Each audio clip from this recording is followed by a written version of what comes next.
So the great Szigeti, when contrasted with mass murdering, mass rapist, greedy trash, shines all the more bright. Was it not the Americans that caused so much grief around the world? The School of Americas, John Steele, Iran-Contra. Even if we just looked at American corruption in the last 6 or 7 years, one becomes extremely appalled and asks oneself, what kind of a government condones such activity? What kind of a military takes part in such despicable activity? And I told you people, now listen carefully, I told you people that to do what criminals do and to make it socially normative, it is of the utmost importance to create philosophies that allow these themes to be respected and to more readily recruit people to their cause. What do you see with the patches? Masonry teaches people the importance of psychological control, of mind control. It was Masons who started the CIA in the first place, especially Truman. And the CIA isn't the only organization concerned with psyops and social control. We've seen that quite clearly with MKUltra. To see disingenuous dogs pretend that MKUltra doesn't mean anything. MKUltra exemplifies exactly how this government has always thought and operated. It was the covert collaboration of all the knaves. That's why they have the patches. They're like, look, we want to control people and we want to empower the wicked by giving them symbols and philosophies that get them into it. For example, when you have sex, don't you want your wife to wear something sexy? Maybe turn on the music. You know, what does that do? It gets you into it. It gets you in the mood or in the state of mind. Do these knaves not want to destroy Christianity so that they can more effectively control people? That is why the most dominant form of Satanism is actually atheistic Satanism. A lot of you people don't understand this. The war is between the devil and God, and those who side with him and those who side with him. However, the main aggressors on the side of the devil don't just trick people into doing things in a way the devil likes and to paying the devil tribute, honoring the devil, so to speak, or dishonoring God, thus honoring the devil.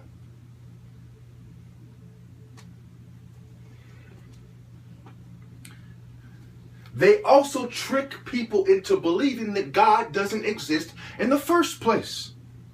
So the two main groups of people that do not have to do with gender or sexual orientation or criminality, but the two main groups of people that are completely concerned with philosophy are Satanists and atheists. Go back to the 6 groups of spiritual bottom feeders. It is Satanists, then criminality, then sexual orientation, LGBT. Their allegiance, in almost every case, was brought about through sexual orientation, which they sometimes have been coerced into becoming that way.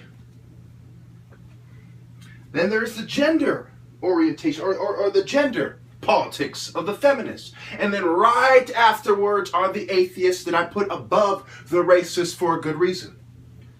when it comes to demonic activity, racism is not the bell that rings the loudest. It's the last one on the list, on the top 6 list. When it comes to demonic activity, Satanism is the bell that rings the loudest. And when it comes to a philosophy in and of itself that is demonic, it is atheism after Satanism. Period. It is impossible to be with the people and to push a philosophy that gives control to the scum and is consistent with what they are trying to do. Impossible. Even if all the people agreed with you because they were brainwashed and drugged, it is still impossible. You are with the people who brainwashed and drugged them. You don't want to free them. Free them from what?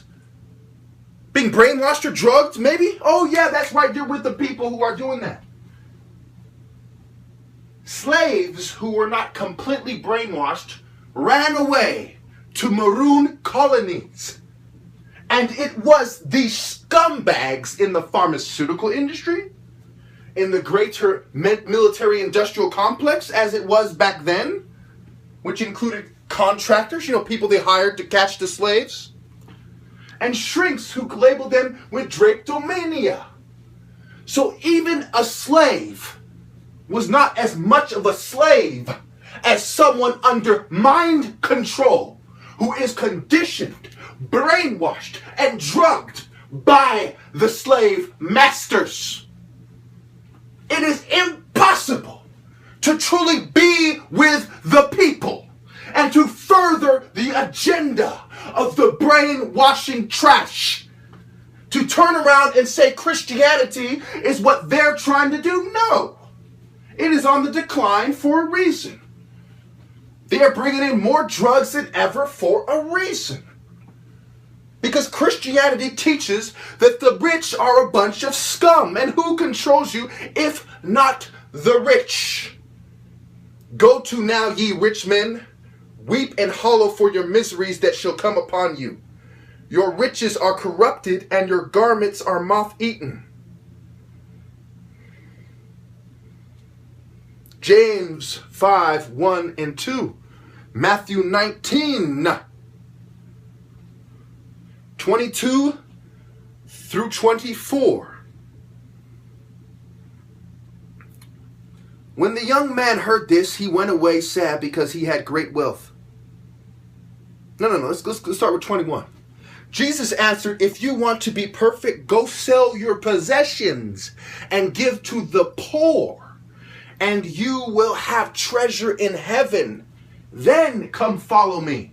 That's what he said to the rich people. He said, look, your problem is very obvious.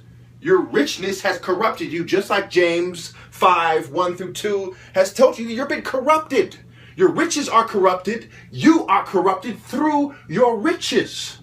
If you want to make it to heaven, you need to stop worshiping money and follow the path to God.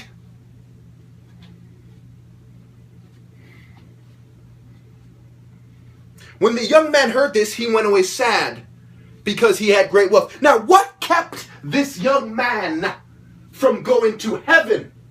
It was his attachment to material wealth. Then Jesus said to his disciples, truly I tell you, it is hard for someone who is rich to enter the kingdom of heaven. Now, did Jesus just tell them once at that point? No. He just told them by telling the rich man what he had to do. He had showed them. He had communicated this to him through the interaction he had with that sad young rich man. And then he spelled it out for them. Truly, I tell you, it is hard for someone who is rich to enter the kingdom of heaven. That is the second time he communicated that to him in that short period of time. Again, I tell you, it is easier for a camel to go through the eye of a needle than for someone who is rich to enter the kingdom of God. That is the third time he communicated that concept to them in that short period of time. Because he wanted to make sure they understood what just had happened, why, and the greater significance of it, and the greater implications, the deeper implications of it. So do a bunch of rich, drug-pushing, brainwashing garbage want you to be a Christian, like the most outspoken group of Americans against sterilization?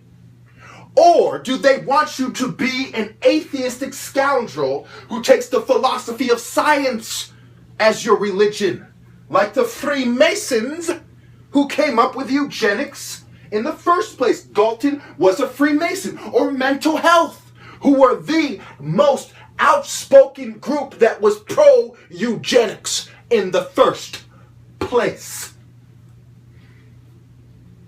It's very simple, people. And every time I have an interaction with some atheist dog, some shrink-loving sissy, some feminist, some LGBT person, or any other spiritual bottom feeder, they always go quiet after a while. Unless they are extremely sick. Then they go off on a nonsensical rant, attacking a straw man, avoiding the argument, and oversimplifying anything they can. It is impossible to witness any interaction I've ever had with the opposition view and to be a man of insight and to not come to the conclusion that I won. Impossible. History, the true history, the truth of past events has proven me right. Now you want to talk about, let's talk about sources. Let's talk about sources. I've used Albert Pike, one of the most worshipped Masons, and they call them most worshipful master, right? The most worshipped Mason. They don't just look up to him, they damn near worship him. They idolize him. I used his most famous book to prove their philosophy. Adam Cohen, the book Imbeciles. A graduate of Harvard Law School, he was president of volume 100 of the Harvard Law Review. New York Times editorial board and a senior writer for Time magazine. You want to talk about sources, motherfucker. Let's talk.